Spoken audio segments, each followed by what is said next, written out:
जय हिंद बच्चों, सभी का खिरोद एकेडमी चैनल पर स्वागत है। जैसा कि आप सभी जानते हैं, इस चैनल के माध्यम से हम सी-टेट और सी-जी-टेट की कंप्लीटली तैयारी कर रहे हैं। जितने जो बच्चे इस चैनल पर नए हैं, चैनल को सब्सक्राइब कर लीजिएगा, क्योंकि इस चैनल पे हम कंप्लीटली सी-टेट और सी-जी-टेट की तैयारी करवा रहे हैं। ठीक है, आज का चैप्टर लिखिए, हिंदी भाषा का जो विषय है अध्याय 7 भाषा बोध, बोलना सुनना। ठीक है, इसके पहले जो 6वां चैप्टर हमने पढ़ा था, ठीक है, उसमें हम लोगों ने देखा था कि भाषा सीखते कैसे हैं, भाषा सीखने के प्रोसेस क्या होते हैं। तो हमने 4 भेद देखे हुए थे कि कोई भी चीज को अगर भाषा को सीखना है तो सबसे पहले आपको क्या होना चाहिए, सुनना। ठीक है, जैसे छोटे बच्चे अनुकरण करते हैं, इसके पार्ट मतलब इसके अध्याय जो चैप्टर 6 जो थे, ठीक है, चैप्टर 6 में हमने देखा सुनना कैसे होता है। ठीक है, उसके प्रोसेस क्या होते हैं, उनके उद्देश्य क्या होते हैं, उसके विशेषता क्या होती हैं, सुनना से देखा था। उसके बाद हमने क्या देखा था, बोलना। बोलना के साथ हम लोगों ने देखा था पढ़ना, और पढ़ना के बाद अगला लिखे थे लिखना। ठीक है, इस 4 प्रोसेस के बारे में हम लोगों ने पूरा विशेषता देखा, उससे संबंधित क्या क्या प्रश्न पूछे जाते थे। ठीक है, ये हो गया चैप्टर 6। आज लिखिए चैप्टर 7। जो बच्चे 1 से लेकर के 6 तक नहीं देख पाए होंगे, जाकर के प्ले लिस्ट पे जाइएगा, आपको हिंदी भाषा के 6 चैप्टर मिल जाएंगे, वो भी विगत वर्षों के प्रश्नों के साथ। क्योंकि आपको पता ही है कि जब भी पढ़ाता हूं तो पहले क्या होता है, थ्योरी। थ्योरी के बाद जितने जो ऑब्जेक्टिव जो इससे रिलेटेड पूछे गए हैं विगत वर्षों में, ठीक है, उसको भी आप इस चैप्टर के माध्यम से देखेंगे। तो लिखिए अध्याय 7 भाषा बोध, सुनना, बोलना, पढ़ना एवं लिखना। इतना जो चीजें जो हमने चैप्टर 6 में पढ़ी थी, अब उसका हम मूल्यांकन कैसे करते हैं और इसके फायदे क्या हैं, ठीक है, और तरीके कौन कौन से हैं, इन सारे चीजों के बारे में हम देखेंगे। ठीक है, नोट कीजिए, भाषा बोध, सुनना, बोलना, पढ़ना, लिखना में प्रवीणता का मूल्यांकन, टेस्ट लेना। ठीक है, नोट कीजिए।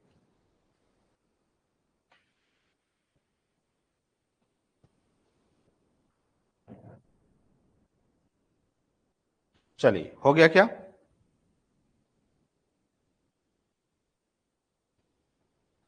सारे सारे बच्चे लिख लिए, आगे बढ़ूं। जितने जो बच्चे ऑनलाइन पर जुड़े हुए हैं, सभी का बहुत बहुत धन्यवाद, सभी को नमस्कार, सभी को जय हिंद। ठीक है, चलिए अगला, अब एकदम बेसिक समझते हैं। छोटे पॉइंट पे लिखिए, हम लोग इस क्वेश्चन पे जो है 2011 से लेकर के 2022 तक के प्रश्नों को देखेंगे। हर साल इससे 2 से 3 प्रश्न पूछे ही जाते हैं, तो याद रखिएगा, ये बहुत इंपॉर्टेंट टॉपिक है। छोटे छोटे पॉइंट याद रखिएगा। मूल्यांकन का मतलब होता है, आसान शब्दों में लिख लीजिए, टेस्ट लेना। ठीक है, चाहे बोलने से संबंधित हो, चाहे सुनने से संबंधित हो, चाहे लिखने से संबंधित हो, ठीक है, तो उसको टेस्ट लेना। तो मूल्यांकन लिखिए, किसी भी पठन पाठन से संबंधित टेस्ट लेना। अब हम कैसे जान रहे हैं, अब इसको क्यों ले रहे हैं, बस ये चेक करने के लिए कि सामने वाले को चेक करना कि उसको कितना आता है और क्या है। ठीक है, चलिए लिखिए, मूल्यांकन पठन पाठन की एक प्रक्रिया है जो अभिन्न है, जो सतत चलती रहती है। अब इसका मुख्य उद्देश्य क्या होता है, सीखने वाले की भाषा की संरचना और एक रूपता की समझ का आकलन करना। ठीक है, कि उसको कितना समझ में आया है, उसको कितना याद है, या क्या चीजें। ठीक है, तो सिंपल सा है, दूसरे का मूल्यांकन करना मतलब परखना, जानना कि कितना उसको आता है। ठीक है, अब कितना बोध हुआ है, सिंपल सा पॉइंट, ज्यादा इसको कठिन मत कीजिए। ठीक है, अब लिखिए भाषा बोध शिक्षण मूल्यांकन की एकरूपता का महत्व क्या क्या है। तो छोटे छोटे पॉइंट पे लिखेंगे। देखिए, बुक में बहुत लंबा चौड़ा दिया हुआ है, हमारा काम है हर चीज को आसान तरीके से समझाना और उसको छोटे छोटे पॉइंट बनाना। तो मूल्यांकन का मतलब क्या होता है, सामने वाले को जांचना या खुद को मूल्यांकन करना। ठीक है, अब आगे टेस्ट लेना। ठीक, अब इसमें शिक्षण मूल्यांकन की आवश्यकता है, महत्व क्यों पड़ी, इसको समझिए। तो इसके पीछे कारण क्या है और इसके पीछे क्यों महत्व पड़ी। तो मूल्यांकन प्रक्रिया से शिक्षण अधिगम प्रक्रिया के दौरान छात्र द्वारा ग्रहण के ज्ञान का पता चलता है। जो अभी थोड़ी देर पहले बताया कि हम जब मूल्यांकन करते हैं तो हमको पता चलता है कि कोई भी बच्चा किसी भी ज्ञान को कितना ग्रहण किया है, इस चीज को जानने का एक तरीका होता है। जैसे मैं लास्ट में आप लोगों के लिए ऑब्जेक्टिव क्यों रखा हूं, लास्ट में ऑब्जेक्टिव रखने के पीछे मेरा भी मनसा ये है कि आप शुरू से लेकर के आखिरी तक कितने क्लास अटेंड कर रहे हैं। ठीक है, और क्लास आप कितने अच्छे से कर रहे हैं। कहीं लाइव क्लास या यूट्यूब चैनल पे जो बच्चे पढ़ रहे हैं, ऐसा तो नहीं है कि केवल मोबाइल से देख रहे हैं, नोट्स नहीं बना रहे हैं। क्यों, अगर मोबाइल खाली देख रहे होंगे, ठीक है, तो जब मैं ऑब्जेक्टिव आपको दूंगा तो क्या होगा, आप क्वेश्चन परफॉर्म नहीं कर पाएंगे। लेकिन अगर आप शुरू से लेकर के आखिरी तक अगर आप अच्छे से पढ़े होंगे तो लास्ट में आप ऑब्जेक्टिव अच्छे से बना पाएंगे। ठीक है, इसीलिए मैं ऑब्जेक्टिव लास्ट में रखता ही हूं ताकि पता चले कि कितने बच्चों को समझ में आया, कितने बच्चों को आसान तरीके से समझ में आ रहा है और कितना परफॉर्म कर पा रहे हैं। ठीक है, अब आगे अगला, अध्यापक मूल्यांकन प्रक्रिया से स्वयं द्वारा विद्यार्थियों के लिए निर्धारित किए गए लक्ष्यों के प्राप्त होने या न होने का जांच करता है। लक्ष्यों की प्राप्ति मतलब अगर एक टीचर चाह रहा है कि मैं जो कुछ भी पढ़ा रहा हूं, जैसे मान लीजिए मैं मैथ्स पढ़ाता हूं और मेरा ये लक्ष्य है कि मैं जितना जो 10 क्वेश्चन पढ़ा रहा हूं, मान लो वो सारे के सारे 10 क्वेश्चन बच्चों से बन जाएं। ठीक है, अब मूल्यांकन करेगा तभी तो पता चलेगा कि जो 10 क्वेश्चन वो जो चाह रहा है, अगर मान लीजिए 40 बच्चों को पढ़ा रहा है तो क्या 40 के 40 बच्चों को वो चीज आ रही है कि नहीं आ रही, कैसे जानेंगे? तो टेस्ट के माध्यम से, मूल्यांकन के माध्यम से ही जानेंगे। ठीक है, तो पहला पता चल गया कि हमको ये समझ में आया कि बच्चों को कितना ज्ञान वो अर्जित किए।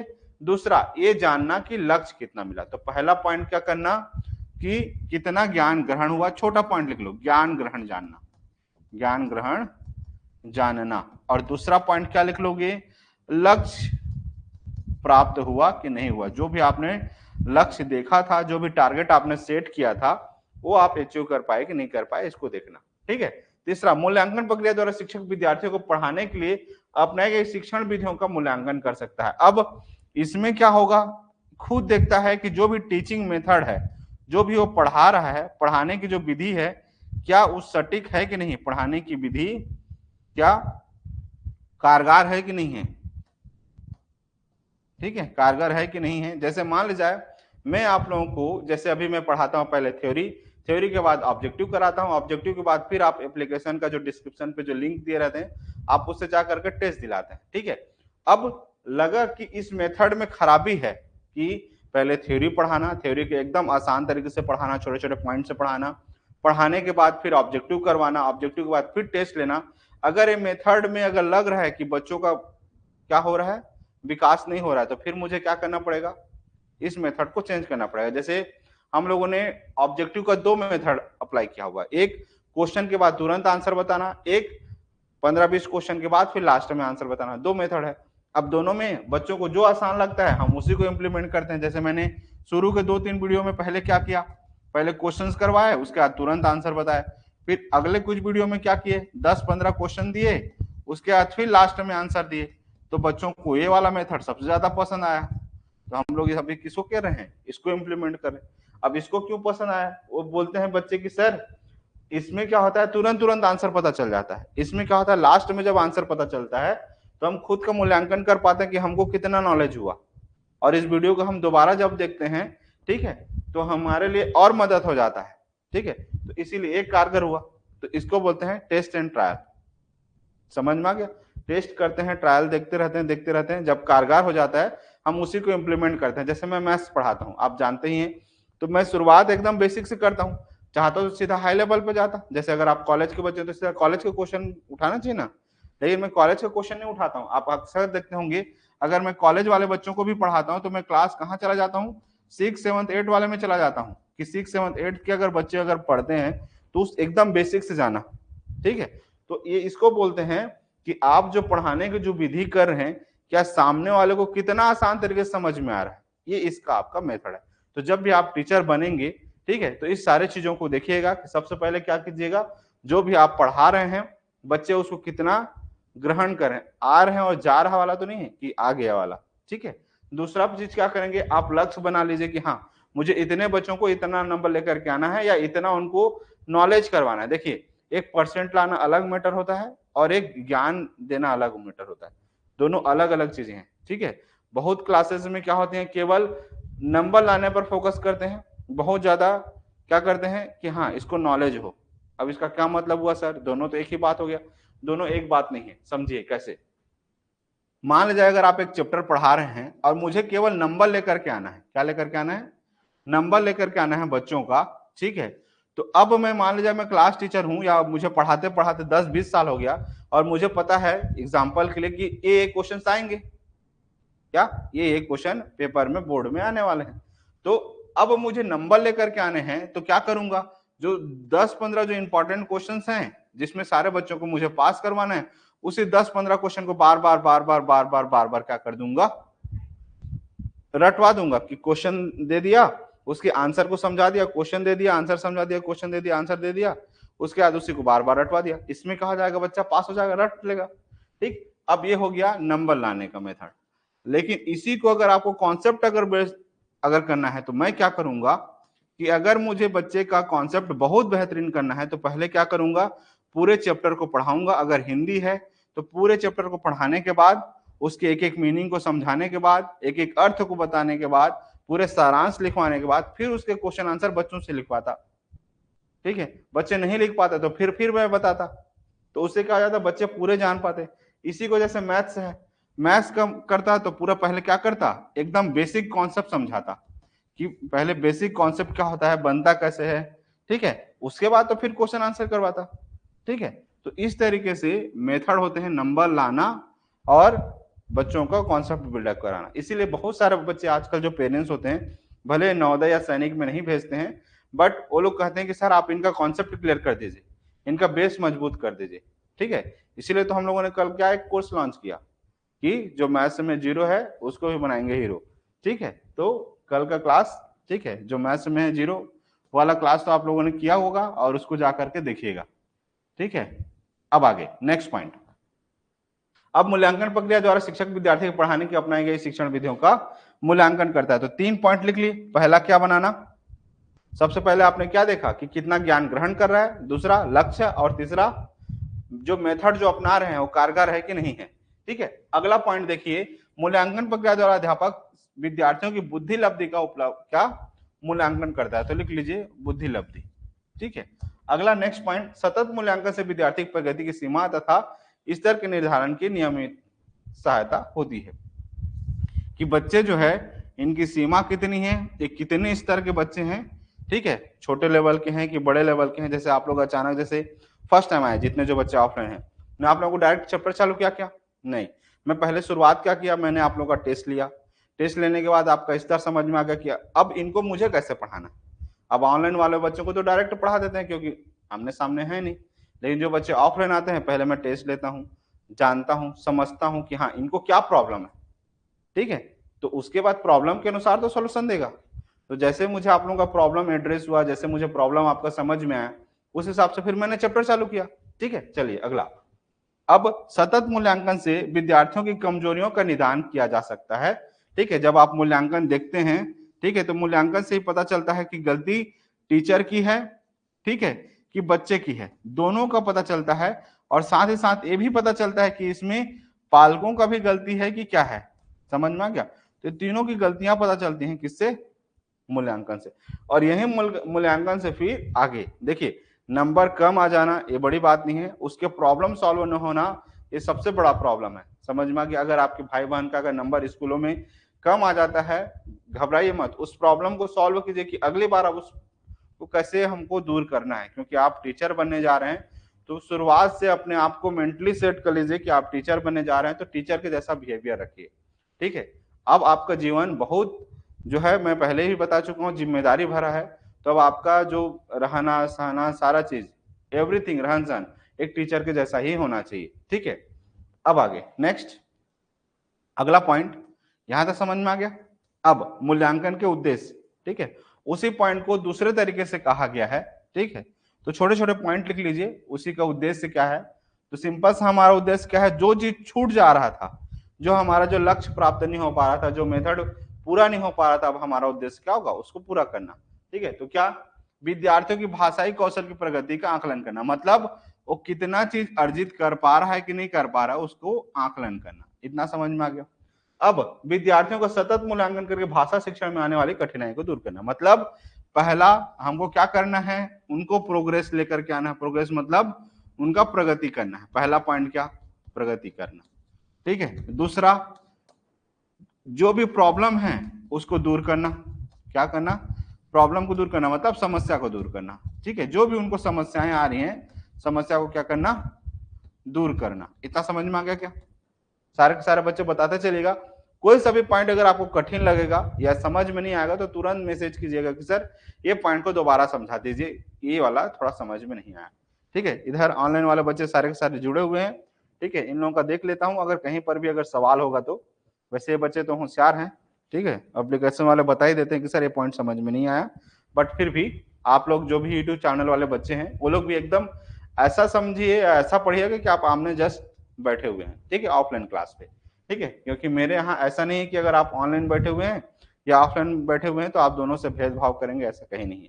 चलिए अगला, विद्यार्थियों की रचनात्मकता एवं सृजनात्मकता का विकास करना, कि वो कितने क्रिएटिव कर रहे हैं, ठीक है, और हर चीज को अच्छे से लिख कैसे रहे हैं, सारा चीज अपना क्रिएटिविटी कैसे लगा रहे हैं इसको, या कुछ नया बनाने में कितना मदद कर रहे हैं, ठीक है, तो नया रचना करना और बनाना, ठीक है, कितना चीज हो रहा है कि नहीं हो रहा है। जैसे देखो आपने कुछ भी साइंस पढ़ाया, ठीक है, वो अपने से कितना बुद्धि लगा रहा है कुछ नया चीज बनाने के लिए, समझ में आ गया। कोई भी एक आपने कुछ भी चीज सिखाया और उससे संबंधित उन्होंने कुछ नया चीज बना पा रहे हैं कि नहीं बना पा रहे हैं, समझ में आ गया।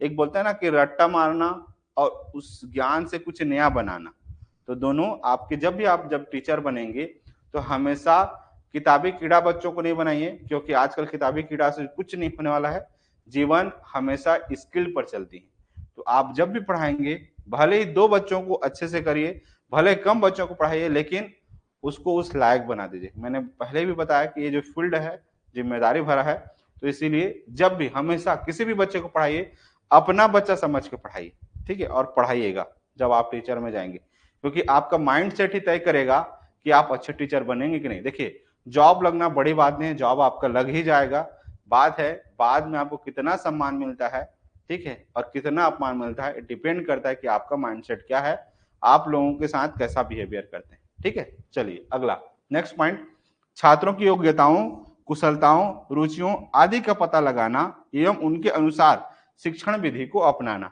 तो अब क्या समझ में आ गया, तो टेस्ट से हमको क्या मिल गया, कितना योग्य है, कितना उनको आता है, ये समझ में आ गया। कुशलताओं से ये वही सेम चीज हो गया, ठीक है। रुचियां जानना कि इनको इस सब्जेक्ट में अच्छा लग रहा है नहीं लग रहा है, पढ़ रहे हैं नहीं पढ़ रहे हैं, इनको रुचि, अगर रुचि नहीं है तो फिर हमको क्या करना पड़ेगा, रुचि जगाना पड़ेगा, उसको पूछना पड़ेगा भाई क्या चीज है, ठीक है। अब अगला नेक्स्ट, उनके अनुसार शिक्षण विधि को, अब जैसा लग रहा है कि इनको जो मेथड आप जो सिखा रहे हैं उससे इनका काम नहीं चल रहा है, एक कठिन मेथड हो जा रहा है, तब आपको उनके अनुसार फिर क्या करना पड़ेगा, टीचिंग मेथड को चेंज करना पड़ेगा, शिक्षण विधि को क्या करना पड़ेगा, चेंज करना पड़ेगा। तो उनके अनुसार उनके स्तर का आपको शिक्षण विधि को अपनाना पड़ेगा। तो नोट कर लीजिए, शिक्षण विधि को अपनाना। पहला तो हमने क्या देखा, हमारा उद्देश्य क्या होना चाहिए कि हर बच्चा क्या हो, प्रगति करे, आगे बढ़े, नया ज्ञान अर्जित करे, उसको समझे। दूसरा पॉइंट, उसके सारे समस्या को दूर करना। तीसरा पॉइंट, हमको ऐसे पढ़ाना है कि उसकी रचनात्मकता बढ़े, कुछ नया कविता कहानी लिख पाए, या कुछ मैथ्स में नए नए क्वेश्चंस बनाए, नए नए अलग अलग एंगल से देखे। अगला, अगर साइंस पढ़ा रहे हैं तो साइंस से रिलेटेड कुछ क्राफ्ट वगैरह बनाए, कुछ अच्छा नया इन्वेंशन करने का प्रयास करे, कुछ नया बनाने का प्रयास करे, ठीक है। अब लग रहा है कि आपके पढ़ाने में बच्चा रुचि नहीं ले रहा है या उसका टेस्ट में नंबर अच्छे नहीं आ रहे हैं, तो आपको शिक्षण विधि को चेंज करना पड़ेगा उनके अनुसार। समझ में आ गया यहाँ तक? जितने जो बच्चे ऑनलाइन पढ़ रहे हैं, जितना जो पॉइंट पढ़ाया, सारे के सारे बच्चे मुझे मैसेज करके बताएंगे समझ में आया कि नहीं आया यहाँ तक, ठीक है। सारे के सारे बच्चे एकदम अपना समझ के आंसर दिया कीजिएगा, कभी भी ये मत सोचिएगा कि नहीं बाकी बच्चे तो आंसर देंगे मैं चुपचाप बैठे रहता हूं, ठीक है। चलिए अगला, यहां तक समझ में आ गया क्या? अब आगे वही सेम पॉइंट है, प्रतिक्रिया द्वारा अध्यापक विद्यार्थियों की भाषाई कौशल में दक्ष होने ना होने का आकलन करना, वही सेम पॉइंट है, आगे छोड़ दीजिए। अब मूल्यांकन के सिद्धांत लिखिए। हम मूल्यांकन के सिद्धांत के पीछे क्या कॉन्सेप्ट है इसको समझिए। तो मूल्यांकन के 5 सिद्धांत होते हैं, इस पांचों सिद्धांत को एक एक करके अपने कॉपी में छोटे छोटे पॉइंट पे लिखेंगे, ठीक है। अब 5 सिद्धांत कौन कौन से हैं और उसको आसान शब्दों में कैसे समझेंगे इसको देखिए। तो सबसे पहले लिखिए व्यवहारिकता का सिद्धांत। क्या? व्यवहारिकता का सिद्धांत, पहला पॉइंट लिखिए आपकी कॉपी में। मूल्यांकन के 5 सिद्धांत होते हैं, पहला होता है व्यवहारिकता का सिद्धांत, ठीक है। अब इस व्यवहारिकता का सिद्धांत का क्या मतलब होता है, इसको आसान शब्दों में समझिए। एक मूल्यांकन के उपकरण के निर्माण और प्रशासन के दौरान समय और लागत की कमी को दर्शाता है। इसका अभिप्राय यह है कि परीक्षण प्रदान करने के लिए किफायती होना चाहिए, ठीक है। परीक्षण का प्रारूप समझने में आसान होना चाहिए। मतलब व्यवहारिकता का सिद्धांत का मतलब होता है कि हम जो भी प्रश्न पेपर दे रहे हैं, क्या दे रहे हैं, जो भी प्रश्न पत्र दे रहे हैं, क्या जो बच्चा है उसके स्तर का है कि नहीं है, क्या सही समय अवधि में बनेगा कि नहीं बनेगा, ठीक है, इस चीज को देखना। ऐसा तो नहीं है कि आपने क्वेश्चन पेपर सेट कर दिया है, ठीक है 4 घंटे का पेपर लेकिन आपने उसको 1 घंटे का दे दिया, समझ में आ गया। दूसरा चीज, जिस बच्चे को आप दे रहे हैं क्या वो उसके स्तर का है कि नहीं है, इतना व्यवहारिकता आपको होना चाहिए। जैसे अभी मैंने आपको ऑफलाइन पे टेस्ट लिया सीडीपी का, ठीक है, मैंने आपको पर्याप्त टाइम दिया जितना आपको देना चाहिए, कैलकुलेट किए कि हाँ इतने 20 क्वेश्चन है मान लो, तो 20 क्वेश्चन के लिए कम से कम आपको कितना मिनट दें, 40 मिनट दें, ठीक है। या पेपर हॉल में उससे लगता है कि नहीं उससे कम समय का होता है, लेकिन अभी शुरुआत बिगनर है तो इसलिए हर क्वेश्चन के पीछे मैंने आपको 2-2 मिनट दे दिया, ठीक है, ताकि शुरुआत में समझने में टाइम लगता है लेकिन जब आप अभ्यस्त हो जाते हैं तो 1 मिनट में कर लेते हैं। तो इस तरीके से आपके लेवल के अनुसार उसको सोचना है। बच्चों के लेवल के जब रहेंगे तो बच्चों के लेवल के अनुसार प्रश्न पेपर दीजिएगा, समय आकलन कीजिएगा कितना है, ठीक है। अगला लिखिए विश्वसनीयता का सिद्धांत, ठीक है। अब विश्वसनीयता का सिद्धांत के साथ क्या है, तो समय के साथ स्थिरता और विभिन्न रेटर्स को संदर्भित करता है। विश्वसनीयता 4 प्रकार के होते हैं, छात्र संबंधी, रेटर संबंधी, परीक्षण प्रशासन संबंधी और परीक्षण संबंधी। तो जो भी आप पेपर ले रहे हैं या कुछ भी मूल्यांकन ले रहे हैं तो ये अलग अलग क्या होता है सबका। छात्र संबंधी कितने रेटर्स मिलेंगे आपको, रेटर संबंधी क्या है, परीक्षण संबंधी क्या है। अगला लिखिए तीसरा वैधता, यह उल्लेखित करती है कि जिसका मूल्यांकन किया जा रहा है उससे क्या मापा जाता है, ठीक है। अब आप बच्चे का क्या मूल्यांकन कर रहे हैं या किससे क्या चीज को लेकर के आप मूल्यांकन कर रहे हैं उसके बारे में जानना, कि बच्चों का आप बौद्धिक विकास देखना चाहते हैं, ठीक है, या आपको देखना है कि आपको उसका मैथ्स कैसा है, उसकी रचनात्मकता कितनी है, वो डिपेंड करता है कि आप क्या चीज का टेस्ट ले रहे हैं। समझ में आ गया, 3 पॉइंट हो गया। चौथा पॉइंट लिखिए क्या, यहां पर सत्यता, ठीक है।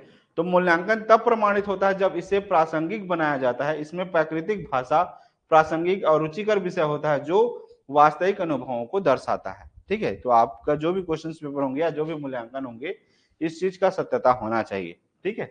अगला नेक्स्ट पॉइंट वाज बेस, ठीक है। एक लास्ट होता है, यह सिद्धांत कक्षा के अंदर शिक्षण और अधिगम के परिणाम को उल्लेखित करता है, सकारात्मक और नकारात्मक दोनों हो सकता है, ठीक है। मतलब वाजबेक का मतलब क्या होता है कि आप जो भी सिद्धांत इसके अनुसार क्या होता है कि आप जो भी शिक्षण दे रहे हैं या जो भी अधिगम सिखा रहे हैं, ठीक है, वो सकारात्मक जा रहा है कि नकारात्मक दोनों हो सकता है, पास हो रहे हैं फेल हो रहे हैं, इस पे लास्ट का ऑप्शन है ये, ठीक है। लास्ट का ऑप्शन मतलब इन द सेंस जब आप रिजल्ट दे देते हैं तब की बात का, ठीक है। पॉजिटिव आ रहा है नेगेटिव आ रहा है कैसा आ रहा है, चलिए नोट कीजिए। नेक्स्ट पॉइंट लिखिए परीक्षण मूल्यांकन के प्रकार। अब कितने प्रकार के होते हैं, छोटे छोटे पॉइंट पे लिखिए, ज्यादा लंबा लंबा लिखने की जरूरत नहीं है, बस छोटे छोटे हेडिंग लिखिए। हेडिंग क्या दिया हुआ है, परीक्षण मूल्यांकन के प्रकार में सबसे पहला पॉइंट लिखिए अभिरुचि परीक्षण, ठीक है। क्या, छोटे छोटे पॉइंट पे लिखिए अभिरुचि परीक्षण। अब इसका क्या मतलब होता है इसको समझिए आसान शब्दों में। पहले थोड़ा सा इसको समझा देता हूं कि आखिर क्या कहना चाह रहा है मूल्यांकन के प्रकार पे। तो परीक्षण का अर्थ होता है किसी भी व्यक्ति का क्या करना, ज्ञान को जानना, उसमें कितनी क्षमता है या वो कितना अपने आप को प्रदर्शित या प्रकट कर पा रहा है, चाहे टेस्ट के माध्यम से हो, लिखित हो, चाहे मौखिक हो, ठीक है, दोनों माध्यम से। या तो फिर आप लोग क्या दिलाते हैं ऑब्जेक्टिव। अभी हमारे कोचिंग सेंटर में जैसे 4 तरह का टेस्ट होता है। 4 तरह का टेस्ट क्या, एक पहला मौखिक, जैसे ही पढ़ाता हूँ तुरंत पूछता हूँ समझ में आया कि नहीं आया, या कोई सभी क्वेश्चन पूछ देता हूँ कि भाई इस क्वेश्चन का आंसर क्या होगा, एक पहला क्या हो गया मौखिक हो गया। दूसरा, उसके बाद ओएमआर शीट पर टेस्ट होती है, जैसे आप लोगों का कोर्स कंप्लीट हो जाएगा फिर आप लोगों का ओएमआर में होगा, ठीक है, ऑब्जेक्टिव पैटर्न पे। फिर तीसरा क्या होगा, जैसे आज जैसे मैथ्स का मैं टेस्ट लेता हूँ आपको रिटर्न पे लेता हूँ कि आपको हर एक क्वेश्चन कैसा बनाना था। फिर आपको एप्लीकेशन पे टेस्ट होती है, इस पे टेस्ट करने के लिए कि आप हर एक क्वेश्चन को कितने टाइम पे जाना है। तो 4 तरह का टेस्ट हो गया, जमाने के अनुसार अपग्रेड, ठीक है। पहले आपके स्कूलों में यही 3 चीज होता था, ओरल पूछे, ऑब्जेक्टिव पूछे और तीसरा रिटर्न हुए। लेकिन अब जमाने के साथ हमको भी अपग्रेड होना है तो इसीलिए हम लोग एप्लीकेशन पर टेस्ट लेते हैं ताकि आपके स्पीड को जान पाए। चलिए अब यहाँ पर क्या, तो किसी भी बच्चे का ज्ञान, क्षमता व प्रदर्शन का किसी भी विधि से मापन करना भाषा शिक्षण के मामले में ज्ञान को कक्षा कार्य के ही विस्तार के रूप में देखा जाना चाहिए, जो सीखने वाले व सिखाने वाले दोनों के लिए उपयोगी सूचनाएं प्रदान करता है, सहायक होता है और जिनका उपयोग पढ़ाने के तरीके और सामग्री को विकसित करने हेतु किया जाता है। तो जब हम मूल्यांकन या परीक्षण करेंगे तभी हमको पता चलेगा कि सामने वाले को कितना ज्ञान हुआ है, कितना क्षमता है, कितना प्रदर्शन है, और इससे फिर हमको समझ में आएगा कि हमारे शिक्षण पद्धति को कितना चेंज करना है। तो लिखिए पहला पॉइंट, अभिरुचि परीक्षण। अभिरुचि परीक्षण का क्या मतलब होता है, आसान शब्दों में लिखिए कि विद्यार्थी में विदेशी भाषा सीखने की क्षमता है या नहीं, अथवा इस प्रकार की कोई संभावना है या नहीं, इसकी जांच इस परीक्षण के द्वारा की जाती है। इससे वे विद्यार्थी चुनकर सामने लाए जा सकते हैं जो उक्त भाषा सीखने के योग्य है। मतलब मान लीजिए अगर आपको इंग्लिश भाषा सिखाना है तो सारे के सारे बच्चों को पहले क्या करना पड़ेगा, पूछना पड़ेगा, उनसे टेस्ट लेना पड़ेगा और जानना पड़ेगा कि उनकी रुचि है कि नहीं है। जैसे मैंने कल आप लोगों को बताया कि जितने जो कमजोर बच्चे हैं, जो मैथ्स में जो कमजोर हैं, क्या आप लोग अलग से 1 घंटा रोजाना लाइव क्लास चाहते हैं कि नहीं चाहते हैं? उसके लिए मैंने एक अलग कोर्स आप लोगों के लिए डिजाइन किया। जितने जो कमजोर बच्चे हैं कि क्या क्या निकाला था, मैथ्स में 0 बनेगा हीरो। ठीक है, तो मैथ्स में 0 बनेगा हीरो। तो जो बच्चे मैथ्स में 0 हैं उनके लिए मैंने अलग से कोर्स क्या डिजाइन किया, ताकि जितना जो अगर आपका बेस अगर कमजोर होगा उसको फिर से क्या करना, मजबूत करना। ठीक है, अब ये जो जितना जो है आपका जितना जो बेस कमजोर हो गया उसको क्या करना, मजबूत करना। तो ये समझ में आ गया कहां से, टेस्ट लिया, बार बार टेस्ट लिया तब तो जाना। सेम वैसे ही यहाँ पर आपको भी क्या करना पड़ेगा, अगर कोई भी भाषा अगर सिखाना है, आप ऐसे जगह पे चले गए जहाँ पे आपको हिंदी सिखाना है, तो सारे बच्चों को देखना पड़ेगा कि इसके रुचिकर है कि नहीं है, इनको अच्छा लग रहा है कि नहीं लग रहा है। अब जो लोग लग रहे हैं उस हिसाब से क्या करना पड़ेगा, उसको अलग क्लास में बिठा दो। जो अरुचिकर है उनसे फिर उनके प्रॉब्लम को एड्रेस करो कि भाई क्यों नहीं सीखना चाहते हैं, फिर उसके फिर प्रॉब्लम को दूर करो, फिर उस क्लास में एंट्री करो। समझ में आ गया? ये बहुत सारे मेथड विधियां होती हैं, आगे हम और देखेंगे। ठीक है, अगला कसौटी संदर्भित परीक्षण। कसौटी संबंधित परीक्षण का मतलब क्या होता है, परीक्षण का उद्देश्य निश्चित होता है, अर्थात क्या विशेष विषय वस्तु से संबंधित होता है। निदानात्मक और उपलब्धि परक जांच इस श्रेणी में आते हैं। निदानात्मक जांच से पता चलता है कि पाठ्यक्रम के किसी विशिष्ट पहलू के ज्ञान में विद्यार्थी का क्या स्थिति है। मतलब कोई एक पाठ्यक्रम, जैसे अभी मैंने आपका टेस्ट लिया सीडीपी का, ठीक है, तो इसी को बोलते हैं टेस्ट लेना। क्या, कसौटी संबंधित, कि हमने एक क्वेश्चन दे दिया, इतने नंबर हैं और इतना आपको लेकर के आना है, इतने में पास होना है। समझ में आ गया? ज्यादा कॉम्प्लिकेटेड मत करो, इतना कठिन शब्दों को लिखने की जरूरत नहीं है, नॉर्मल टेस्ट। ठीक है, चलो अगला लिखिए, मानक संदर्भी। ठीक है, अब यहाँ क्या, जांच का उद्देश्य यह जानना होता है कि लक्ष्य घोषित किए गए थे उन्हें कहां तक प्राप्त किए गए। एक टेस्ट होता है, एक लक्ष्य बता देते हैं कि हमको इतने नंबर तक लेकर के आना है। अगला, अब मानक संदर्भी परीक्षण क्या होता है, तो लिखिए परीक्षण वैश्विक भाषा की होता की जांच से संबंधित अधिकांश रोजगार और दक्षता संबंधी जांच इसी तरह होती हैं। इसका उद्देश्य है कि विद्यार्थी ने जो कुछ सीखा उसे वह कहां तक वास्तविक स्थिति में कार्यान्वित करने में सक्षम है, क्या वह विशिष्ट योग्यताओं के संदर्भ में एक मानक स्तर तक पहुंच सका है या नहीं। ये परीक्षण वस्तुनिष्ठ या वर्णनात्मक हो सकते हैं। वस्तुनिष्ठ परीक्षण में आकलन यांत्रिक ढंग से किया जा सकता है, उनमें बहुवैकल्पिक रूपांतरण पर आधारित है। तो इसको आसान शब्दों में समझिए कि जैसे कोई सा भी अगर हमको स्किल अगर हम किसी को दे रहे हैं तो कितने हद तक उस चीज को सीख पा रहा है, इसको समझिए। अगर ये इतना तक टारगेट है, ठीक है, यहाँ तक पहुंचने का है, तो अपने स्किल को कहाँ तक पहुंच पा रहा है। जैसे रोजगार संबंधी जैसे हम किसी को सिखा रहे हैं तो पूरा तो नहीं सीख पाएगा, स्किल से संबंधित है, तो कितना सीख पा रहा है एक मानक स्टैंडर्ड तक उसको जानना है। ठीक है, तो इतने को नोट कर लीजिए।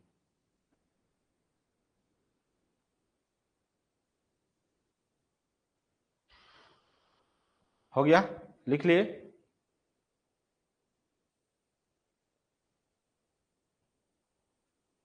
नेक्स्ट पॉइंट, अगला लिखिए आकलन। तो वही सेम चीजें हैं, जितना जो अभी मैंने पढ़ाया उसी को सेम चीजों में अलग अलग। ठीक है, तो लिख लीजिए आकलन। आकलन एवं मूल्यांकन को उद्देश्य छात्रों की क्षमता, अनुभूति तथा अधिगम का मापन करना होता है। तो जो अभी मैंने सिखाया उसी चीज को आकलन मतलब क्या, जानना कि सामने वाले को कितना आता है या कितना जान पा रहा है, या उसको उसकी छात्रों की कितनी क्षमता है, कितनी अनुभूति हुई है, या कितना अधिगम है। ठीक है, या अधिगम का मापन है। शिक्षा के उद्देश्यों के आधार पर आकलन के 2 प्रकार माने जाते हैं। क्या, निर्माणात्मक या रचनात्मक आकलन। इस आकलन को सीखने के लिए आकलन भी कहा जाता है। क्या, सीखने के लिए आकलन भी कहा जाता है। इस आकलन का मुख्य उद्देश्य छात्रों की समझ को जानना, उनकी आवश्यकता को जानना और पाठ इकाई पाठ्यक्रम के दौरान एकात्मिक प्रगति के कारण है। इसमें छात्र और शिक्षक दोनों के लिए गुणात्मक प्रतिक्रिया सम्मिलित होती है। मौखिक प्रश्न उत्तर जैसे हम लोग देते हैं, मौखिक प्रश्न उत्तर मतलब क्या, हम आमने सामने पूछते हैं मौखिक रूप से। दूसरा वर्कशीट दे देते हैं, अवलोकन करते हैं, ठीक है, डायरी बनवाते हैं, चेक लिस्ट बनवाते हैं आदि, ये सब क्या होते हैं, निर्माणात्मक, जिसको निर्माण करते हैं, लिखते हैं। ठीक है, अगला योग्यात्मक सकलात्मक, इस आकलन को सीखने का आकलन भी कहते हैं। इसको अगला देखिए, इस आकलन का उद्देश्य शिक्षक को छात्रों की उपलब्धि और कार्य प्रदर्शन की पहचान करने में सक्षम करता है, जिसमें सीखने का समय 1 वर्ष हो सकता है। अर्धवार्षिक परीक्षा, साक्षात्कार, निबंध या पोर्टफोलियो प्रोजेक्ट आदि के उनके उदाहरण हैं। तो ये लास्ट में जैसे अर्धवार्षिक वगैरह टेस्ट वगैरह होता है ना, ये उसका है। ये नॉर्मल छोटे छोटे जो टेस्ट होते हैं, तो दोनों को लिख लो।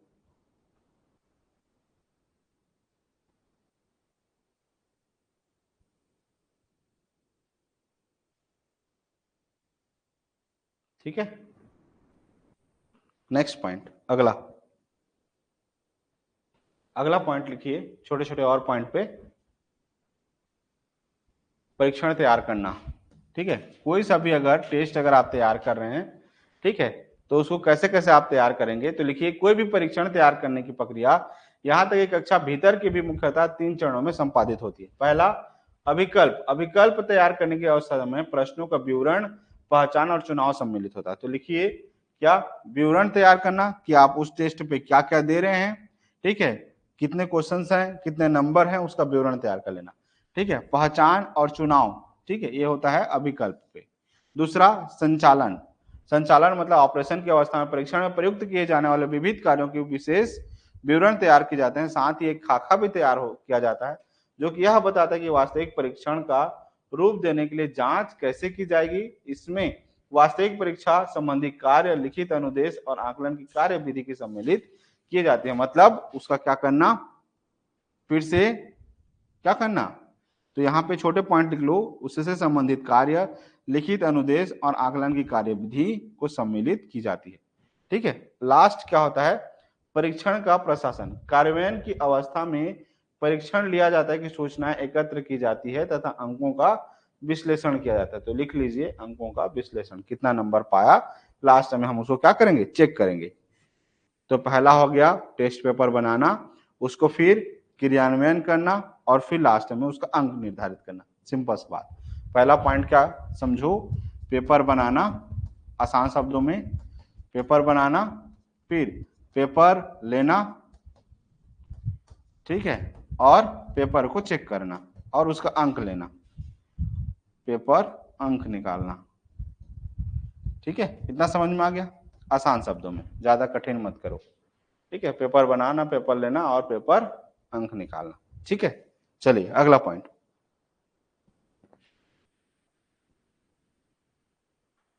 अगला लिखिए, परीक्षण के लिए दिए जाने वाले कार्य। ठीक है, तो उतना सेम है, इसको ज्यादा उतना कॉम्प्लिकेटेड मत करो। लिखिए, मूल्यांकन की विधियां। विधियों में परीक्षा, तो 3 प्रकार के परीक्षा होते हैं। ठीक है, पहला लिखित परीक्षा। तो लिखिए, जब कोई भी परीक्षा क्या हो, लिखित रूप में लिया जाए तो लिखित परीक्षा। दूसरा लिख लो, मौखिक परीक्षा, क्या हो, वर्बली हो। मौखिक मतलब जो आमने सामने जो पूछा जाता है, जैसे वाइवा वगैरह जैसे होता है ना, ठीक है, तो ये मौखिक। या जैसे मैं अभी पूछ रहा हूँ कि आपको समझ में आया कि नहीं आया, कोई क्वेश्चन पूछ दिया कि इसका क्या मतलब होता है, तो इसको क्या बोलेंगे, मौखिक। और दूसरा क्या होता है, तीसरा प्रायोगिक। प्रायोगिक मतलब जानते हैं, प्रैक्टिकल वगैरह जो आप जो दिलाते हैं। ठीक है, तो अगला प्रायोगिक। ठीक है, इतना समझ में आ गया। अब नेक्स्ट,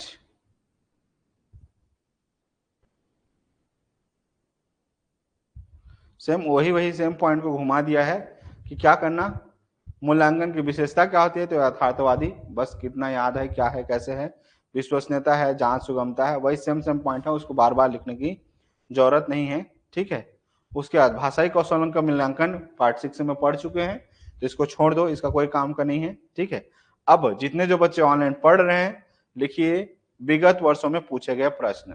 ठीक है, ज्यादा कठिन ये टॉपिक था नहीं, बस सिंपल सा है कि आपको टेस्ट पेपर बनाना कैसे है, टेस्ट लेना कैसे है, उसका अंक कैसे देना है, और साथ ही साथ ये देखना है कि उन बच्चों को कितना समझ में आ रहा है। ठीक है, लक्ष्य प्राप्त हो रहा है कि नहीं, इस चैप्टर का बस इतना ही महत्व है।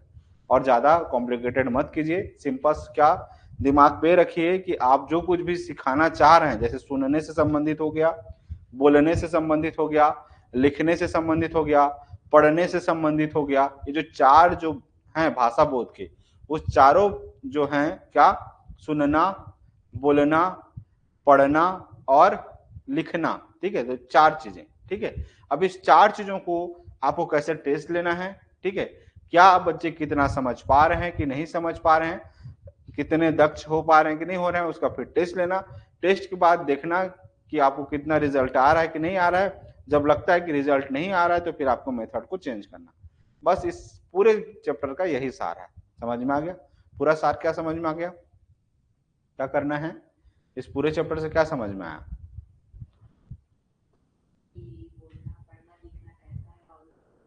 हाँ, और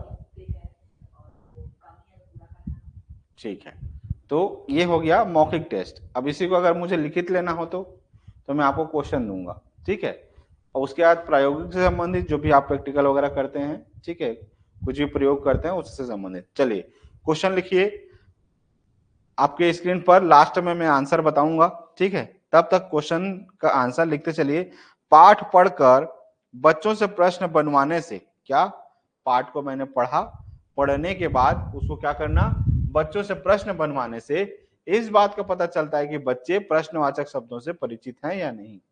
क्या पाठ पढ़ लिए, अब बच्चों से क्या करना कि भाई इससे संबंधित क्या क्या प्रश्न पूछे जा सकते हैं, अपने से प्रश्न तैयार कीजिए, ठीक है। मैंने मान लीजिए नेपोलियन हिल की कहानी सुनाया था पिछले वीडियो में, अगर मैं उससे संबंधित प्रश्न पूछूं कि नेपोलियन हिल कौन था, ठीक है, उससे हमको क्या शिक्षा मिलता है, ठीक है, कौन सी महिला है, ठीक है, तो ये सारी चीजें आपसे सवाल पूछे जा सकते हैं।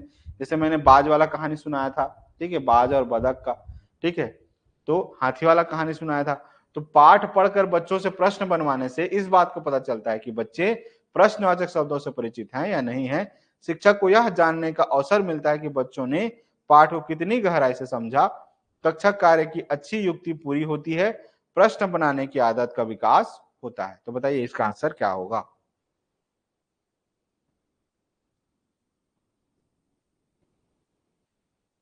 हो गया, आंसर दे दिया आप लोगों ने। 20 का आंसर क्या क्या होगा, सारे सारे बच्चे बताइए। इधर आंसर दे रहे हैं, वेरी गुड, ठीक है, ठीक है, हो गया सारे के सारे बच्चे। नेक्स्ट अगला क्वेश्चन लिखिए, 21वां का प्रश्न है,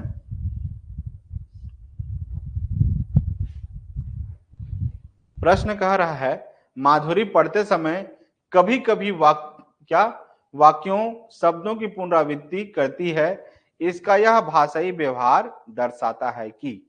माधुरी पढ़ते समय कभी कभी वाक्यों शब्दों की पुनरावृत्ति करती है, इसका यह भाषाई व्यवहार दर्शाता है कि वह समझ के साथ पढ़ने की कोशिश कर रही है, वह अटक अटक ही पढ़ रही है, पढ़ सकती है, उसे पढ़ना बिल्कुल नहीं अच्छा लगता या बिल्कुल नहीं आता, वह पढ़ने में ज्यादा समय लेती है, ठीक है। कभी कभी वाक्यों शब्दों की क्या कर रही है, पुनरावृत्ति करती है, इसका भाषाई व्यवहार दर्शाता है कि वह समझ के साथ पढ़ने की कोशिश कर रही है, वह अटक अटक कर ही पढ़ सकती है, उसे पढ़ना बिल्कुल नहीं आता, वह पढ़ने में ज्यादा समय लेती है। हो गया आंसर, आगे बढ़ूं? चलिए अगला क्वेश्चन आपके स्क्रीन पर। क्वेश्चन क्या कह रहा है? क्वेश्चन कह रहा है कि भाषा में सतत और व्यापक मूल्यांकन का उद्देश्य है केवल बच्चों की कमियां जानना, केवल यह जानना कि बच्चों ने कितना सीखा, बच्चों को उत्तीर्ण अनुत्तीर्ण श्रेणी में रखना, बच्चों द्वारा भाषा सीखने की प्रक्रिया को जानना या समझना। सारे के सारे बच्चे इसका आंसर बताएंगे कि क्या होगा। कि भाषा में सतत और व्यापक मूल्यांकन का उद्देश्य है केवल बच्चों की कमियां जानना, केवल यह जानना कि बच्चों ने कितना सीखा, बच्चों को उत्तीर्ण अनुत्तीर्ण श्रेणी में रखना, बच्चों द्वारा भाषा सीखने की प्रक्रिया को जानना या समझना, ठीक है। तो इसमें से क्या आंसर होगा? सारे के सारे बच्चे आंसर दीजिए। जितने जो बच्चे ऑनलाइन जुड़े हुए हैं सारे, बहुत सारे बच्चे आंसर दे रहे हैं, भले गलत हो सही हो, सारे के सारे बच्चे आंसर दीजिएगा, ठीक है। हर कोई संपूर्ण नहीं होता है, कुछ लोग जानते हैं कुछ लोग नहीं जानते हैं, बाद में फिर प्रैक्टिस कर लीजिएगा। क्वेश्चन आपके स्क्रीन पर अगला है, सीटेट जुलाई 2013 का प्रश्न है। प्रश्न पूछ रहा है कि भाषा में रचनात्मक आकलन का सर्वाधिक बेहतर उदाहरण है। भाषा में रचनात्मक आकलन का सर्वाधिक बेहतर उदाहरण है बच्चे को अपने खट्टे मीठे अनुभव लिखने के लिए कहना, श्रुत लेख सुन करके लिखना, प्रश्नों के उत्तर लिखवाना, इकाई परीक्षा लेना।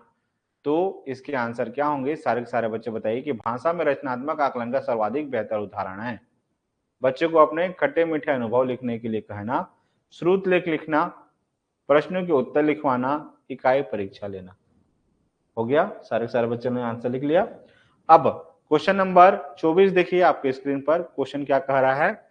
क्वेश्चन कह रहा है कि सीटेट फरवरी 2014 का प्रश्न है, हिंदी भाषा का आकलन करते समय पोर्टफोलियो बच्चों के बारे में यह बताता है कि उनकी प्रगति में माता पिता की भूमिका कैसी है, उनकी प्रगति में शिक्षकों की भूमिका कितनी है, वे क्या जानते हैं, क्रमशः उनकी प्रगति किस प्रकार हो रही है। समझ में आ गया? तो आंसर बताइए। हिंदी भाषा का आकलन करते समय पोर्टफोलियो बच्चों के बारे में यह बताता है कि उनकी प्रगति में माता पिता की भूमिका कैसी है, उनकी प्रगति में शिक्षक की भूमिका कितनी है, वे क्या जानते हैं, क्रमशः उनकी प्रगति किस प्रकार हो रही है। ठीक है, तो ऑप्शन आपने आंसर लिख लिया। आगे बढ़ूं, चलिए क्वेश्चन नंबर 25 आपके स्क्रीन पर क्या कह रहा है? हिंदी भाषा के प्रश्न पत्र में आप किस सवाल को सबसे बेहतर मानते हैं? सीटेट सितंबर 2014 का प्रश्न है कि हिंदी भाषा के प्रश्न पत्र में आप किस सवाल को सबसे बेहतर मानते हैं? संज्ञा की परिभाषा बताइए, लाल बहादुर शास्त्री के बचपन का क्या नाम था, बाबा भारती क्यों उदास थे, अगर आप बाबा भारती की जगह होते तो क्या करते। तो इसमें से आंसर बताइए कौन सा सबसे बेहतर मानते हैं। संज्ञा की परिभाषा बताइए, लाल बहादुर शास्त्री के बचपन का क्या नाम था, ठीक है, बाबा भारती क्यों उदास थे, अगर आप बाबा भारती की जगह होते तो क्या करते। तो इसमें से इस चार ऑप्शन में कौन सा सबसे अच्छा बेहतर सवाल है, इसका आंसर सारे के सारे बच्चे बताइए। क्वेश्चंस को पढ़िए और समझिए कि इस चारों क्वेश्चन में क्या त्रुटि है। समझ में आ गया? आगे बढ़ूं, नेक्स्ट प्रश्न है। प्रश्न क्या कह रहा है आपके स्क्रीन पर? क्वेश्चन नंबर 24 हो गया था ना, 25 हो गया, 26 में आना है। ठीक है, तो 25 का प्रश्न लिखिए, आपके स्क्रीन पर है। उच्च प्राथमिक स्तर पर बच्चों की हिंदी भाषा की क्षमता के आकलन में प्रकार्यपरक पक्ष पर बल देने का आशा है। सीटेट फरवरी 2015 का प्रश्न है कि उच्च प्राथमिक स्तर पर बच्चों की हिंदी भाषा की क्षमता के आकलन में प्रकार्यपरक पक्ष पर बल देने का आशा है। भाषा प्रयोग पर बल देना, भाषा के कार्यों को बढ़ावा देना, भाषा प्रयोग का पक्ष बताना, भाषा के कार्यों की सूची बनाना। तो इसमें से 26 में से कौन सा आंसर होगा बताइए। हो गया, आगे बढ़ूं, नेक्स्ट आपके स्क्रीन पर अगला सवाल। सीटेट फरवरी 2016 का प्रश्न है, कक्षा 8 के बच्चों का सतत आकलन करने में सबसे अधिक महत्वपूर्ण है। कक्षा 8 के बच्चों का सतत आकलन करने में सबसे अधिक महत्वपूर्ण है लिखित परीक्षा, भाषा प्रयोग की क्षमता, मौखिक परीक्षा या व्याकरण की जानकारी।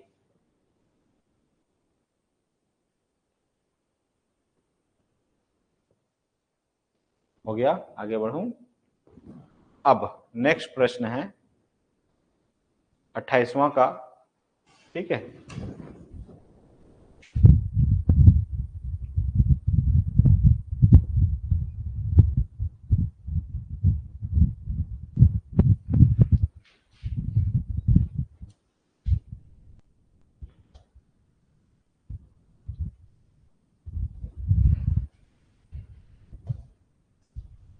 इसको 28वां का थोड़ा सा अच्छे से नहीं दिख रहा है लेकिन पढ़ के बता दे रहा हूं। निम्नलिखित में से किस प्रकार के प्रश्न बच्चों की भाषागत रचनात्मकता का आकलन करने में सर्वाधिक रूप से उपयोगी होंगे?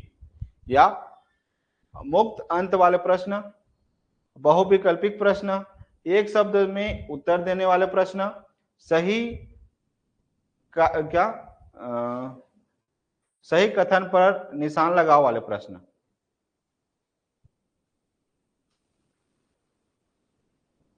चलिए आंसर क्या होगा, थोड़ा सा धुंधला है।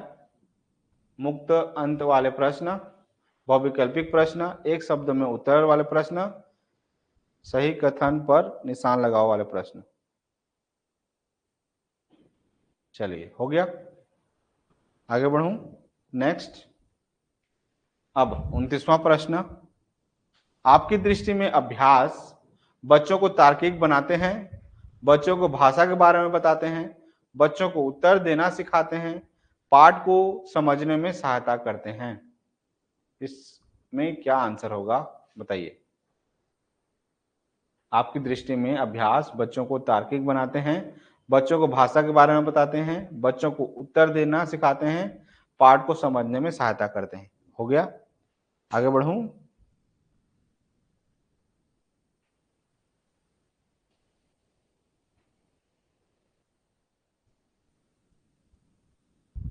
आगे बढ़ूं।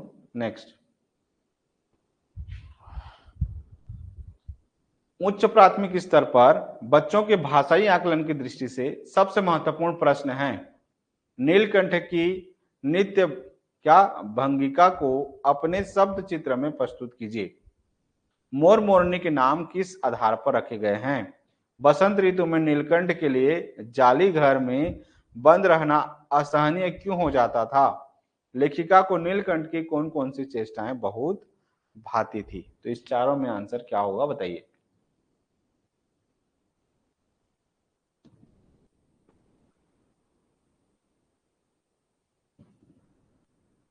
हो गया, आगे बढ़ूं। नेक्स्ट, अगला प्रश्न है, उच्च प्राथमिक स्तर पर भाषा की पाठ्य पुस्तक में रक्त और हमारा शरीर पाठ सम्मिलित करने का विचार खालिस्तान से जुड़ा है।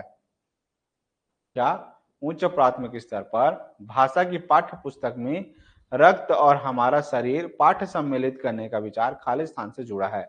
विषयों की विभिन्न भाषाओं, संपूर्ण पाठ्य चर्चा में भाषा, हिंदी भाषा की विभिन्न रंगतों, विज्ञान संबंधी शब्दावली। इसमें से कौन सा आंसर होगा बताइए।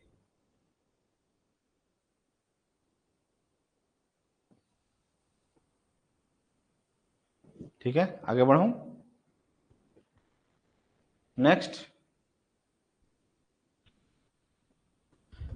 कविता शिक्षण के समय शिक्षक द्वारा ऐसे प्रश्न उत्तर पर बल देना चाहिए जिनका एक ही उत्तर हो, जिनका उत्तर पुस्तक में दिया हो, जिनके उत्तर सरल हो, जिनके उत्तर विभिन्न हो।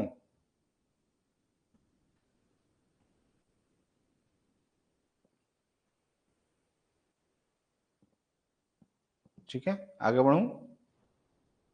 नेक्स्ट पॉइंट, अगला, सभी प्रकार के संरचनात्मक आकलन को किस श्रेणी में रखा जाएगा। सभी प्रकार के रचनात्मक आकलन को किस श्रेणी में रखा जाएगा। सीखने का आकलन, सीखते हुए आकलन, सीखने के रूप में आकलन, सीखने के लिए आकलन। ठीक है,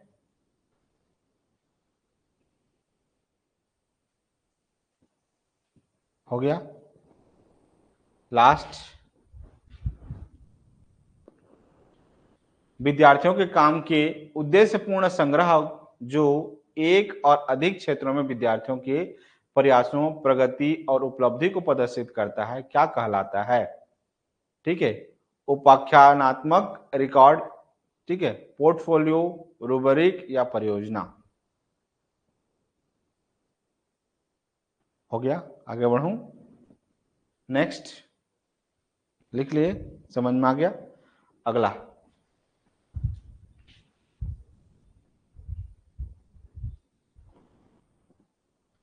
प्रश्न कह रहा है, शिक्षिका कक्षा में एक गतिविधि आयोजित करती है, विद्यार्थियों को गोल घेरे में बैठने के लिए कहा जाता है।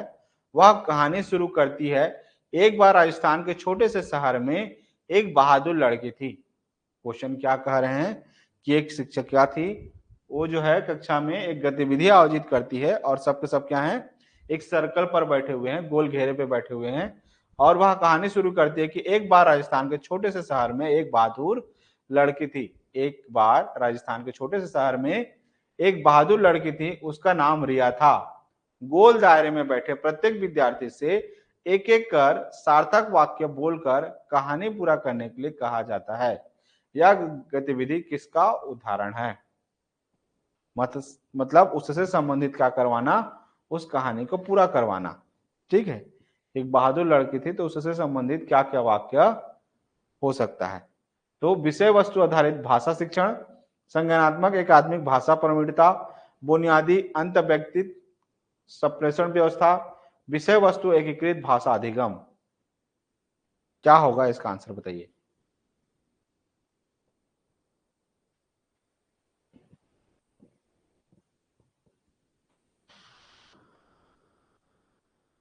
आगे बढ़ूं? नेक्स्ट,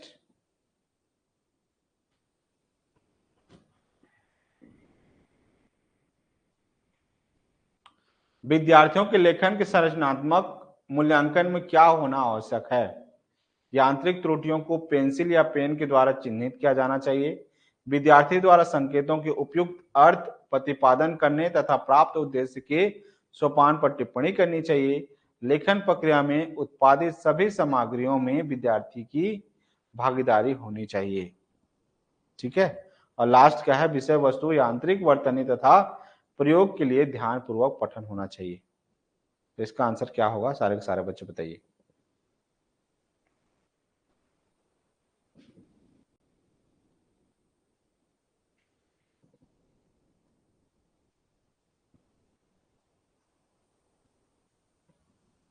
हो गया? आगे बढ़ूं? यहां तक कंप्लीट हो गया? ठीक है, अगला प्रश्न आपके स्क्रीन पर। क्या प्रश्न कर रहे हैं? कक्षा 8वीं की शिक्षिका अपनी कक्षा को 5-5 के समूह में बांटकर उनकी रुचि के अनुसार विषय वस्तु का विस्तार करने वाली अलग अलग थीम देती है।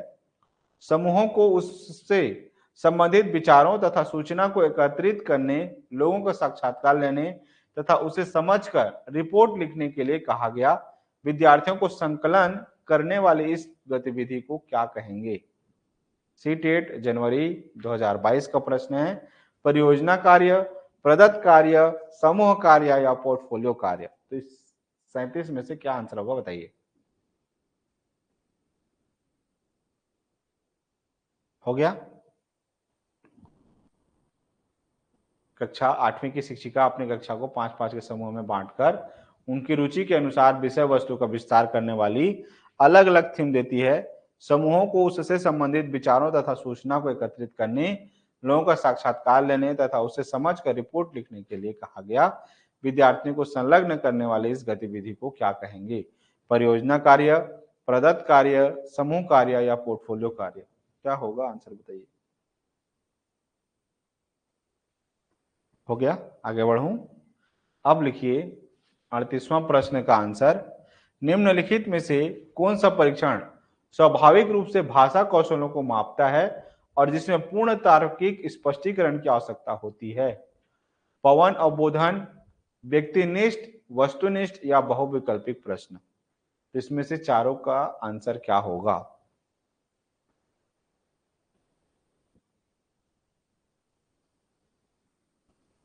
हो गया? आगे बढ़ूं?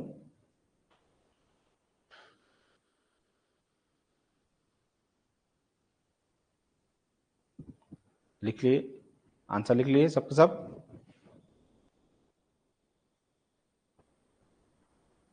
अगला लिखिए, वह प्रश्न जो शिक्षार्थियों को पठन सामग्री को पढ़ने जैसे दिए गए निवेश से आगे जाने में समर्थ बनाते हैं उसे क्या कहते हैं? वह प्रश्न जो शिक्षार्थी को पठन सामग्री को पढ़ने जैसे दिए गए निवेश से आगे जाने में समर्थ बनाते हैं उसे क्या कहते हैं? निष्कर्ष निकालने से संबंधित प्रश्न, संकल्पनात्मक प्रश्न, दूसरे के स्थान पर स्वयं को रखने से जुड़े प्रश्न, रचनात्मक लेखन प्रश्न। तो क्या होगा आंसर बताइए।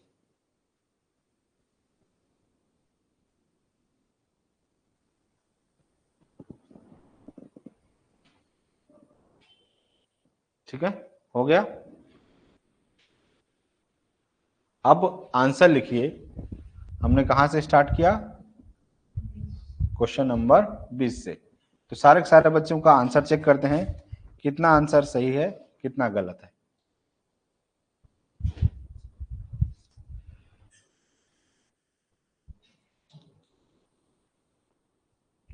चलिए आंसर बताइए क्या होगा। ठीक है, अब 20 का जितने जो बच्चे दो ऑप्शन टिक किए हैं सही है, बोलते जा रहा हूं सारे सारे बच्चे जितने जो ऑफलाइन है चेक करते जाना। 20 का लिखिए दो, दो अगर सही है तो सही है। 21 का एक, 22 का 4, 23 का 1, 24 का 4, 25 का 4, 26 का 1, 27 का 2, 28 का 1, 29 का 1, 30 का 1, 31 का 1, 32 का 4, 33 का 4, 34 का 2, 35 का 2, 36 का 2, 37 का 2, 38 का 1, 39 का 9 और सॉरी 3, 39 का 3। ठीक है, चलिए फटाफट आंसर बताइए। टोटल कितने आंसर आए आपके, कितने सही हुए? टोटल क्वेश्चन कितने? 20 क्वेश्चन। ठीक है, और इस 20 क्वेश्चन में टोटल आपके आंसर कितने सही है बताइए। 20 में सारे के सारे बच्चे अपना आंसर कमेंट बॉक्स में दे करके जाइएगा। सर वाली बात नहीं, जितना आंसर आता है उतना आंसर बताइए, कितना आंसर आपका सही है। ठीक है, चलिए सारे सारे बच्चे।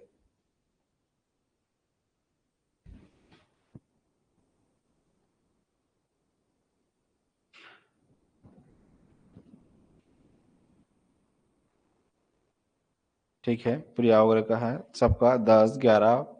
ठीक है, बहुत बढ़िया। ठीक है, बहुत बढ़िया।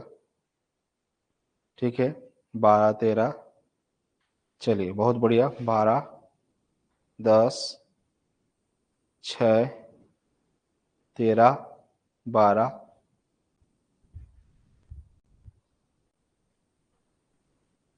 13 12। ठीक है, बहुत बढ़िया। जिनका अगर 10 11 12 13 भी आ रहा है बहुत है, 50% भी अगर फर्स्ट टाइम पे आ रहा है बहुत है। अगली बार दोबारा वीडियो को देखिएगा, वीडियो को देखने के बाद फिर प्रैक्टिस कीजिएगा, फिर अगली बार आंसर चेक करके देखिएगा। इसीलिए मैंने पहले क्वेश्चंस दिया, क्वेश्चन के बाद फिर लास्ट में आंसर दिया, ताकि आप दोबारा जब वीडियो देखें तो खुद का टेस्ट ले पाए इस 20 क्वेश्चन का। समझ में आ गया कि हम लोगों ने पैटर्न को चेंज क्यों किया। पहले पैटर्न क्या रहता था, क्वेश्चंस देते थे, क्वेश्चन के बाद तुरंत आंसर देते थे। ठीक है, तो तुरंत तुरंत आपको आंसर मिल जाता था। लेकिन यहाँ पर 10 क्वेश्चन हो गया, 15 क्वेश्चन हो गया, 20 क्वेश्चन हो गया, क्वेश्चन करने के बाद लास्ट में आंसर दे रहे हैं। ठीक है, इसमें थोड़ा सा टाइम टेकन है, थोड़ा सा बोरियत लगता जरूर है, लेकिन जब आप दोबारा जब वीडियो देखते हैं तो उसमें बहुत काम आता है। समझ में आ गया? तो इसीलिए ये वाला में तुरंत तुरंत आप टेस्ट नहीं दिला सकते, आपका स्वयं आकलन नहीं हो पाता है। इसमें आपका खुद का आकलन हो सकता है कि हाँ आराम से पहले टेस्ट दिला लिए, टेस्ट दिलाने के बाद फिर लास्ट में आप आकलन कर लिए। समझ में आ गया? ठीक है, घर में अकेले प्रैक्टिस करने से क्या होता है, बोर लगता है। इसी को अगर आप वीडियो चालू कर दिए, सुनते रहे, कॉपी में टिक करते रहे, फिर लास्ट में आंसर मैच कर लिए, हो गया काम। ठीक है, इससे क्या होता है कि हाँ चल बोलते रहा पूछते रहा वाला बात हो जाता है। तो मैं आपके लिए क्या कर रहा हूँ, आपका असिस्टेंट बन गया। आप पूछते रहते हैं। ठीक है, सारे सारे बच्चे सबका आंसर आ गया क्या? जितने जो बच्चे जिनका 10 11 12 13 है सभी को बहुत बहुत धन्यवाद। जितने जो बच्चे अभी शुरू से लेकर के आखिरी तक पढ़े हैं, कैसा क्लास कैसा लगा इसको अपने फीडबैक में जरूर दीजिएगा। जो बच्चे नए हैं, चैनल पर फर्स्ट टाइम आए हैं, चैनल को सब्सक्राइब कर लीजिएगा। ठीक है, और जो चैनल पर फर्स्ट टाइम आए हैं और जो ग्रुप में जुड़ना चाहते हैं सीटेट सीजीटेट का या नवोदय सैनिक का या ट्यूशन क्लास का, किसी भी ग्रुप में अगर आप जुड़ना चाहते हैं तो इस नंबर पे आप मुझे मैसेज कर सकते हैं 9669334253। ठीक है, नया बैचेस चालू हो चुके हैं नवोदय सैनिक के। ठीक है, 1 अप्रैल से जो भी बच्चे सीटेट सीजीटेट का व्यापम का कोई सा भी अगर कोर्स या जानकारी चाहते हैं तो आप ऑफिस विजिट कर सकते हैं घंटाघर के पास HIG 62 एमपी नगर डॉक्टर दानी आई हॉस्पिटल के सामने कोरबा छत्तीसगढ़। ठीक है, जितने जो बच्चे लाइव क्लास अटेंड कर रहे हैं सभी को बहुत बहुत धन्यवाद। Thank you so much everyone, आप शुरू से लेकर के आखिरी तक यहाँ तक बने रहे। ठीक है, सभी का बहुत बहुत धन्यवाद, थैंक यू सो मच। आज के लिए इतने ही, मिलते हैं कल सेम उसी टाइमिंग पर। ठीक है, रोजाना यूट्यूब पर 8 बजे करेक्ट लाइव चलती हैं, तो आप करेक्ट 8 बजे रोजाना लाइव हो जाइएगा। ठीक है, आज के लिए इतना ही। जय हिंद।